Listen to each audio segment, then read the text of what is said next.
Itinuturing na David versus Goliath ang noibakbakan ni na Oscar De La Hoya at Manny Pacquiao na isa sa maituturing na pinakamagandang performance ni Manny Pacquiao, habang ito naman ang maituturing na pinakanakakahiyang pagkatalo ni De La Hoya noong Disyembre 2008. Paano ba naman? Bago pa man magkaharap ang dalawa ay tila wala nang naniniwala na magagawa ni Pacman na matalo ang dating pinakamagaling sa kanyang era.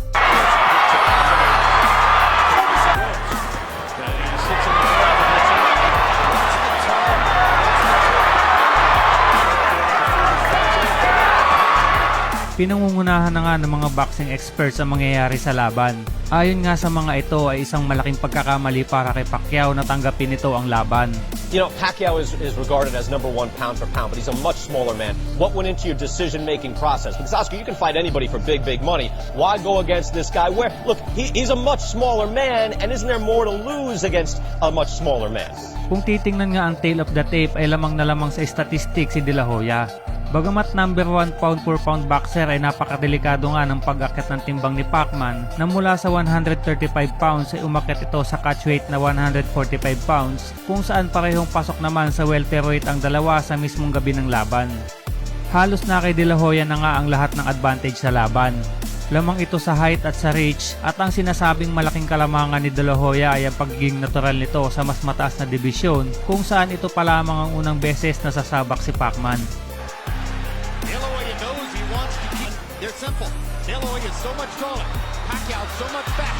Dahil nga sa mga advantage na ito ni De La Hoya ay naniniwala naman ng mga boxing experts na easy fight lamang sa kanya si Manny Pacquiao. Subalit ang isa namang nakikitang advantage kay Pacquiao ay ang napakagandang footwork at sobrang bilis na suntok nito na dala-dala niya kahit na umakyat pa ito ng timbang. Left hand, starting his offense with it as he shoots them. There is a big swelling. I asked Freddie Roach yesterday in our meeting, I said, have you ever seen... Samantala, kinuha na din ni De La Hoya bilang trainer si Nacho Beristain na kilalang kilala na din ang galaw ni Pacquiao dahil ito ang long-time trainer ni Juan Manuel Marquez na itinuturing na mortal na karibal ni Pacman sa boxing. Taong 2007 naman ang maging trainer ni Oscar De La Hoya si Coach Freddie Roach kung saan kinaharap naman ito si Floyd Mayweather Jr. kung saan nagtapos ang laban sa pamamagitan ng split decision. Oscar's lining up, tries it, goes to the body, back upstairs, chopping right hand to win some fans over by 7th round. Jab, jab, easy round for De La Hoya. He punches around, but Mayweather lands more. Look at this! Oscar on the assault! To the winner by split decision, and new WBC. Isang malaking karangalan naman para kay Manny Pacquiao at malaking pagkakataon para lalong makilala sa buong mundo at makalaban ng kanyang iniidolo. Sa paghaharap ng dalawa ay pare-parehong may daladalang magagandang kartada ang mga ito. May record na 47 wins with 35 coming by knockout habang dalawa lamang ang talo ng nooy 5 Division World Champion at pound for pound king ang 20 anyos na si Manny Pacquiao.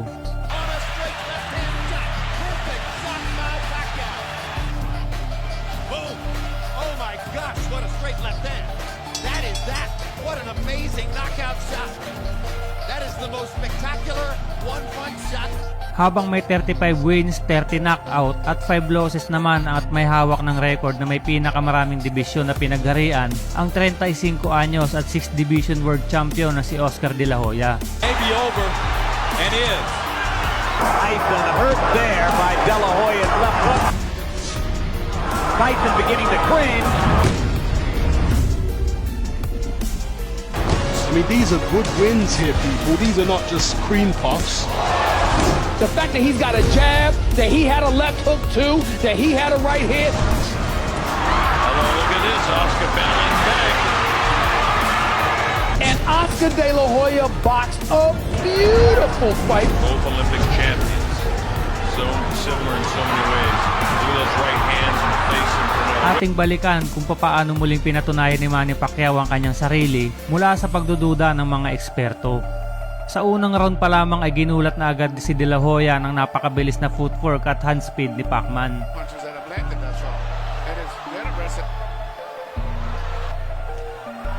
This has a makings of being a very interesting fight. But using him at the moment. But right, we're getting big down. Manny has hit him with his punches. Charlie Nagawa namang magamit ni Oscar ang kanyang reach advantage sa pagbabato ng jab, subalit kakaiba talaga ang bilis ni Pacman kaya nahihirapan itong kumonekta ng magagandang patama. Round one, they're simple. De La Hoya is so much taller. Pacquiao so much faster. And now Dahil naman sa kakulangan sa head movement sa round 2 ay naging easy target itong si Oscar na nakakatanggap ng iba't ibang anggulan ng suntok mula sa katawan. he was always put in closely trying to go at the body because he's only almost no height difference between. Round 3 naman ang medyo nakukuha na ni De La Hoya ang kanyang reach na nakakapagpatama na ng kanyang mga jabs. Subalit samot-saring kombinasyon naman ang isinasagot dito ni Pacman.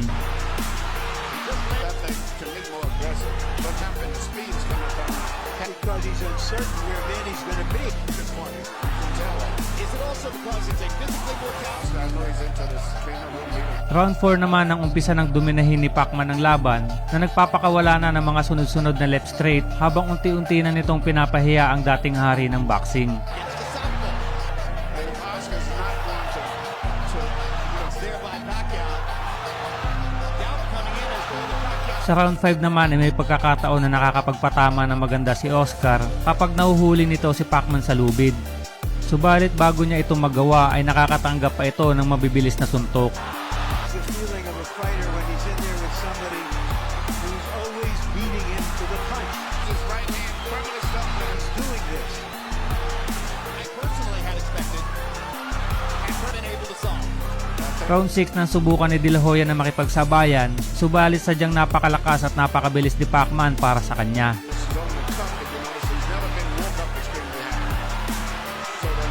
Nacho Beristain asks the bullet of 45.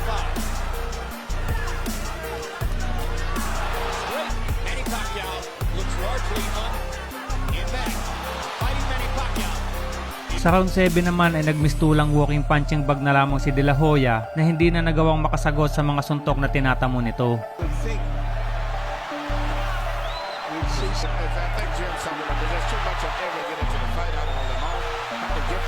Maybe trying to lay a trap, but Manny is too smart and too fast for it. Manny Pacquiao is annihilating Oscar De La Hoya. Pacquiao is making De La Hoya look old. Some of us wonder. He's looking like the immortal Armstrong. And Oscar is barely showing. Hard shots. De La Hoya hasn't been down, but that may be the only thing that's keeping. Pagbalik naman sa kanyang corner ay binigyan na ng babala ng kanyang trainer na kung patuloy pa din itong sasalo ng mga suntok at hindi sasagot sa ibinabato ni Pacquiao ay mapipilitin na umano silang ipahinto ang laban.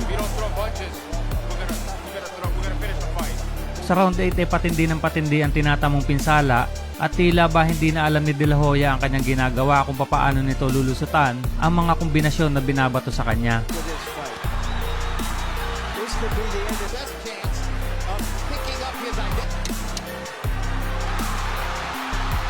Pagbalik naman sa kanyang corner ay wala nang nagawa ang trainer nito na ipinahinto na ang laban upang maiwasan ang anumang pinsala na maaaring matamo ng kanyang alaga sa mga susunod na 6 na round. Ayon kay Nacho Beristain ay wala na umanong dahilan para ipagpatuloy pa ni De La Hoya ang laban dahil sa sobrang bilis umano ni Manny Pacquiao. Wala namang nagawa si De La Hoya kundi ang makinig sa payo sa kanya at tanggapin ang kanyang kapalaran sa laban. Agad namang lumapit si De La Hoya kay Pacquiao para ipakita dito ang kanyang respeto dahil sa ipinakitang galing ng Pinoy sa kanilang laban. Dahil sa pagsuko ng kampo ni De La Hoya ay dineklarang panalo si Pacquiao sa pamamagitan ng technical knockout at nanatiling number 1 pound for pound boxer. Ayon naman kay Manny Pacquiao na bagamat tinalo niya si De La Hoya ay mananatili pa ring idolo niya ito. Mula naman ang matalo kay Pacman na hindi na muling lumaban si De La Hoya at tuluyan nang ang nagretiro.